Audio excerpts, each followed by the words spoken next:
National Herald. My name is Rukmini Sen. Dilip Kumar is no more.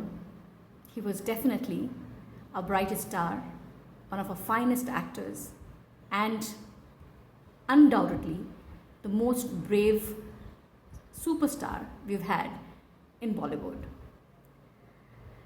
Joining me in this discussion to explore the man, the actor, and the citizen Dilip Kumar are my friends Siddharth Hussain, former cinema editor of Aaj Tak, Pankaj Srivastav, founding member of Media Vigil, and Rahul Seth, lyricist, singer, and music director. As a film journalist, do you think there has been a bigger star than Dilip Kumar ever in Indian cinema?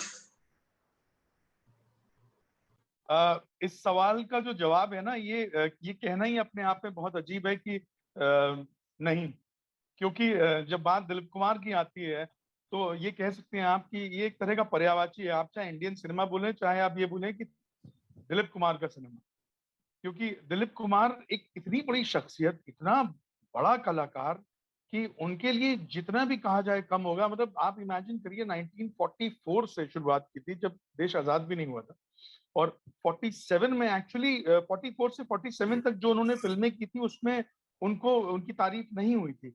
ज्वार भाटा से career की शुरुआत की थी, लेकिन 47 में जब उनकी फिल्म जुगनू आई है तो वहां से जो उनकी सफलता फिर धीरे धीरे आगे बढ़ी, और एज एन एक्टर उन्होंने अपने आप को जैसे एक्सप्लोर किया। हम जब रियलिस्टिक एक्टर्स की बात करते हैं तो हम हमेशा अगर पुरानों की बात करें तो सबसे पहले नाम यूजुअली जो है वो जुबान पे आता है बलराज साहनी का और मोतीलाल का। तो due respect to everybody, but Dilip sahab की खूबी ये थी कि वो एक हीरो थे, और वो पहला हीरो था जो रियलिस्टिक स्टाइल में काम करते थे। तो रियलिज्म का फर्स्ट हीरो दिलीप साहब थे। जावेद अख्तर ने एक फंक्शन में बड़ी अच्छी बात कही थी कि दिलीप साहब और मर्लिन ब्रांडो, जिनको कहा जाता है कि उन्होंने रियलिज्म को लाए और स्टारडम किया। मर्लिन ब्रांडो का करियर 1950 में शुरू हुआ था। उस हिसाब से आप देखें तो दिलीप कुमार को एक्सेप्टेंस 47 में मिल गई थी। वेस्ट को तब तक नहीं पता था कि हमारा जो है वो, देखा जाए तो हिंदुस्तान की तरफ से जो सबसे बड़ा जो रियलिस्टिक सुपरस्टार है वो हमारे देश का था। अगर आप इस पर बात करें तो इस पर बाकायदा चर्चा भी हो सकती है। तो ये है, मतलब उनके कद के लिए जितना भी कहें कम हो। अच्छा सिद्धार्थ, आपके जो नाना जी थे वो तो उसी सर्कल में थे, उनके ही दोस्त थे, उसी मतलब वो जो पूरा एक प्रोग्रेसिव आर्टिस्ट का ग्रुप था, सरदार साहब भी उसी ग्रुप के हिस्सा थे। क्या कभी कुछ ऐसी बातचीत हुई जिसके बारे में जो एक किस्सा बना जो आप हमसे शेयर कर सकते हैं? एक बहुत ही मतलब नाना ने, अली सरदार जाफरी साहब ने मुझसे एक बार शेयर किया था कि एक फिल्म थी फुटपाथ, जिसमें हीरो दिलीप साहब थे, हीरोइन मीना कुमारी थी। उस फिल्म का एक गाना बड़ा मशहूर हुआ था, शाम गम की कसम आज गमगीन है हम, आबी जा मेरे सनम। तो ये गाना अली सरदार जाफरी साहब यानी मेरे नाना साहब ने लिखा था। तो दिलीप साहब जो थे वो गाना जो था वो सुनने के लिए वो घर आ गए, और उन्होंने नाना से वो गाना पर्चे पर लिखवाया था। और पर्चे पर लिखवा कर वो इतना एक्साइटेड थे उस जो लिरिक्स को पढ़ के कि वो सबसे पहले उन्होंने वहीं से जो है वो बात करी, फोन किया और गए वो मीना कुमारी से मिलने। और उन्होंने मीना कुमारी को सांता क्रूज के पास कहीं कोई एक गार्डन था, जहां पर गार्डन में मीना कुमारी को उन्होंने ये जो लिरिक्स थी वो सुनाई, शाम गम की कसम आज गमगीन है हम की। और फिर जाहिर है फिर वो तो गाना इतिहास बन गया। तो ये एक बड़ा एक प्यारा सा एनेक्डोट है जो मुझे याद रहता है। Rahul, you also met Dilip Sahab, and your grandfather, your Nanaji, was also quite close to him. Yes, yes. तो आपको पता नहीं हो कि राहुल के नानाजी कौन थे? वो थे मजनू, हिंदी फिल्मों के मजनू। और दोनों साथ में क्रिकेट खेला करते थे, if I'm not mistaken, right? Rahul, मेरे नाना जी जो थे वो अपने जमाने के बहुत मशहूर एक्टर डायरेक्टर रह चुके हैं। उनका नाम था मजनू। पंजाबी फिल्मों से लेके जब इंडस्ट्री पूरी लाहौर में हुआ करती थी, तब से लेके जब वापस यहाँ आए तो उन्होंने बहुत सी फिल्में की हैं as an actor, as a director, as a comedian, and used to play the title roles. और उन्होंने इनफैक्ट दिलीप साहब के साथ उन्होंने काम प्रोफेशनली नहीं किया, but they were very good friends because film industry की जो क्रिकेट टीम हुआ करती थी इस समय, he was one of the star players with Dilip साहब, राज कपूर साहब, राजेंद्र कुमार साहब, नाना जी। सो एंड बहुत अच्छे दोस्त थे, उठना बैठना भी था। One more thing which they shared in common, कि मोहम्मद रफी साहब ने दोनों के लिए, नाना जी के लिए भी और दिलीप साहब के लिए तो ऑफ कोर्स बहुत सी प्लेबैक सिंगिंग की। नाना जी की पंजाबी फिल्म थी पोस्ती, उसका जो टाइटल सॉन्ग था तू पींग ते मैं परछावा, that was song by Rafi sahab for nana ji. And जो फीमेल वॉइस थी, that was Asha Bhosle's debut in Punjabi. Rahul, Similarly, you also worked with Dharmendra Saab, who's a massive fan of yes, yes, Dilip Saab, right? शागिर्द थे Um, actually। है ना, मतलब एकदम ही बहुत बड़े फैन बॉय टाइप का बिहेव करते हैं धर्मेंद्र साहब। पिछले 2-3 साल पहले भी जब वो मिले हैं यूसुफ साहब से, मैं आपसे पूछना चाहती हूँ कि आपका फेवरेट गाना कौन सा है दिलीप साहब के फिल्म से, और थोड़ा सुनाइए हमको, क्योंकि his life was so phenomenal. I think we should celebrate it more Yes, than yes, you know. definitely. In fact, you will not believe, Dilip साहब, मैं तो देखने के लिए पैदा भी नहीं हुआ था, बट बचपन से जब से फिल्म होश आया, फिल्में देखनी शुरू की, तब दिलीप साहब की ब्लैक एंड व्हाइट फिल्में काफी देखी। And you know some of his films left such an amazing impact on me. Films like Ram और Shyam, Ganga Jamuna, Sagina, you know, those were impactful films. You know, his comedy timing in Ram or Sham, it was a revelation. You know, imagine someone who's known as a tragedy king and doing a double role and such wonderful comedy, and so it was something very very interesting. और उसी role को कितने actors ने reprise किया आगे जाके अपनी industry में। तो उन्हीं का एक पुराना गाना है, बहुत आई थिंक इट्स अ बहुत ही खुशमिजाज गाना है, तो I think we should as a tribute give him that tribute. Please. सुहाना सफर और ये मौसम हंसी, सुहाना सफर और ये मौसम हंसी, हमें डर है हम खो न जाए कहीं, सुहाना सफर और ये मौसम हंसी, ये कौन हंसता है फूलों में छुप कर, बाहर बेचैन है जिसकी धुन पर, ये कौन हंसता है फूलों में छुप कर, बाहर बेचैन है जिसकी धुन पर, कहीं गुनगुन कहीं रुनझुन के जैसे नाचे जमीन, सुहाना सफर और ये मौसम हंसी। थैंक यू वेरी मच, बहुत बहुत खूब। पंकज जी, आप मुझे बताइए कि दिलीप साहब की इम्पोर्टेंस जो है वो सिर्फ एज एन एक्टर तो नहीं है, एज अ सिटीजन भी है। आप उसको किस तरह से मानते हैं? पहले तो मैं ये कहूंगा कि दिलीप साहब ने भरपूर जिंदगी जी, इसमें कोई शक नहीं। 98 साल की उम्र में उनका इंतकाल हुआ है। बहुत लंबा पूरा देश ये बनते हुए उन्होंने अपनी आंखों से देखा है, गुलामी से लेकर और आजादी के, मतलब पूरी ये 20वीं सदी जो पिछली गुजरी है उसमें वो काम करते ही रहे। मेरा ख्याल है कि आखिरी फिल्म उनकी सदी के आखिर के आसपास ही आई है।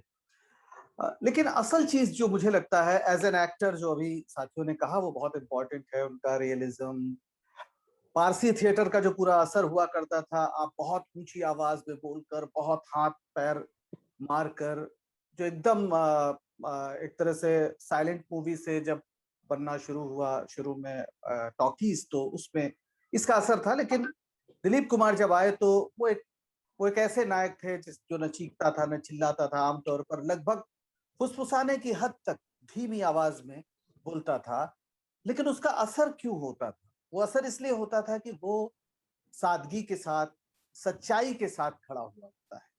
और ये वो दौर है जब इंडियन फ्रीडम स्ट्रगल का पूरा असर है, मतलब उसके वैल्यू सिस्टम का असर है। गांधी जी छाए हुए हैं। आजादी के बाद नेहरू का जो सपना है, एक समाजवादी समाज का सपना है।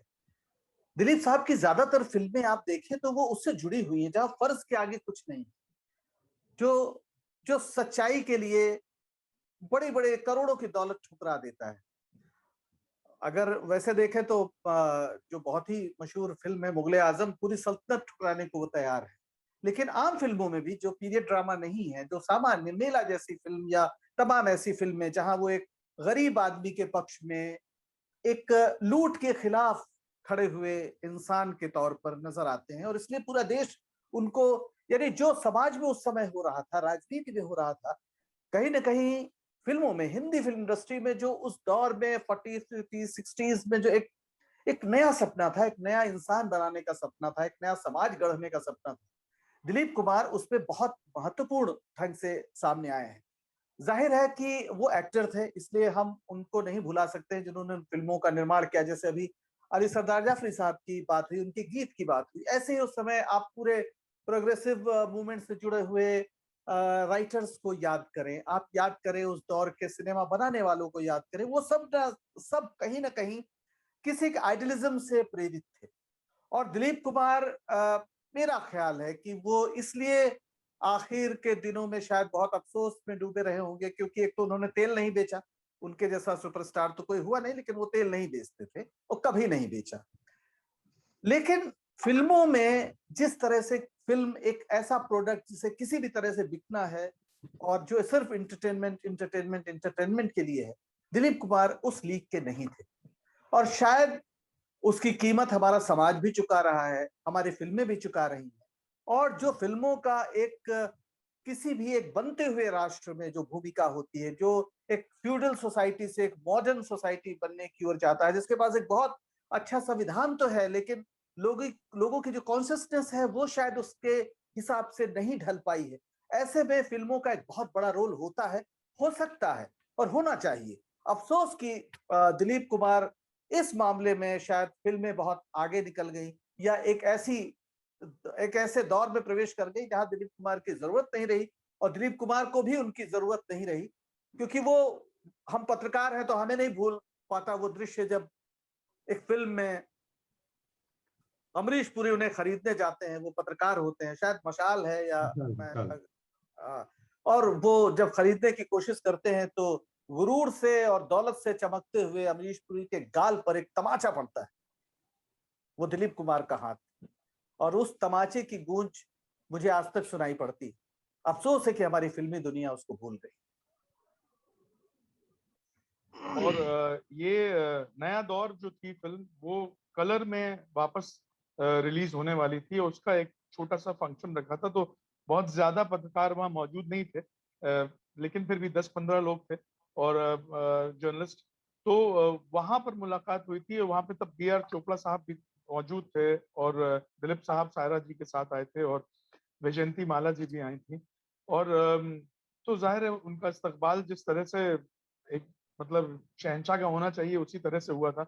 और जब उनसे जाके मैं मिला तो मैं दूर से उनको देख रहा था, मुझे आज भी याद है कि वो ब्लैक सूट पहनकर आए थे और बहुत प्रॉपर तरीके से वो फंक्शंस में आते थे। तो और जिस सादगी से और जितना वो पहले मोहब्बत से वो हाथ मिलाते थे, तो एक होता है ऐसे आपने एक हाथ से हाथ मिलाया, एक होता है कि जब कोई हाथ मिलाए तो वो दोनों हाथों से वो जिस मोहब्बत से कह लीजिए कि कबूल करते थे, वो अपने आप में अजूबा था। मतलब मैं आज भी महसूस करता हूँ वो स्पर्श जो दिलीप साहब ने जिस मोहब्बत से गले लगाया।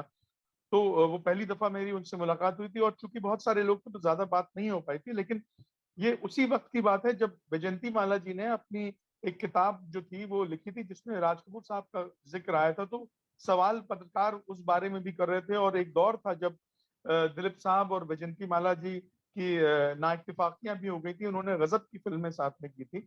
मैं कहना ये चाह रहा हूँ कि जो ग्रेस था दिलीप साहब, जब उनसे एक दो लोगों ने कुछ ऐसे सवाल पूछने की कोशिश की जहां पर उन्होंने बोला कि आज वैजयंती माला जी भी यहाँ पर हैं, और एक दौर था जब आप लोगों की नाइत्तेफाकी भी हो गई थी, तो उन्होंने ये बोला कि मैं तो गंगा जमुना याद करता हूँ, और मैं वो मेरी हीरोइन थी गंगा जमुना की, और उनके साथ कमाल की फिल्में की हैं, और वो बेहद कमाल की शख्सियत है। तो जिस तरह से उन्होंने उन सवालों को नजरअंदाज करते हुए सिर्फ तारीफ की ओर ध्यान रखा, वो डिप्लोमेसी नहीं थी, वो एक ग्रेस था, क्योंकि वो अपनी पत्नी के साथ आए थे और वो अपनी एक सीनियर कॉलीग, अपने जो कॉलीग कह लीजिए कि उनके साथ मुलाकात कर रहे थे, तो वो हर चीज का बहुत तो ख्याल मैं यहाँ पे एक थोड़ा सा टोक के एक चीज पूछना चाहती हूँ सिद्धार्थ, कि अभी आपने बोला कि वो अपनी पत्नी के साथ आए थे। जब हम दिलीप कुमार की बात करते हैं तो हम सायरा बानो को नहीं मिस कर सकते। जिस तरह का साथ उन्होंने दिया है, जिस तरह से ख्याल उन्होंने रखा है उनका, आपने देखा भी है और you studied both of them together. आपको क्या कहना है सायरा और क्योंकि मैंने बहुत सारे किस्से सुने हैं आपसे पहले भी सायरा और दिलीप कुमार के बारे में, तो उन दोनों के रिश्ते के बारे में बताइए थोड़ा सा। Beautiful relationship first of all, simply I would say. और मतलब मैं आपको छोटे छोटी कुछ एनेक्डोट्स बताता हूँ। जैसे कई बार क्या होता था, दिलीप साहब जो थे वो उनको अंडा पाव खाने का बहुत शौक था, अंडा भुर्जी। तो और उनका हाजमा जो था वो खराब रहने लगा था।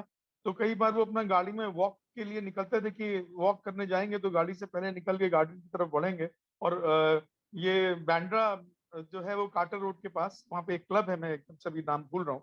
तो वहाँ पे एक पाव भाजी वाला, एक भुर्जी वाला था, तो वहाँ चुपचाप जाके वो भुर्जी खा जाते थे और फिर उनका हाजमा खराब हो जाता था। तो सायरा जी जान जाती थी कि इन्होंने कुछ तो बाहर का खा लिया, तो और उनको उस पर डांट पड़ती थी।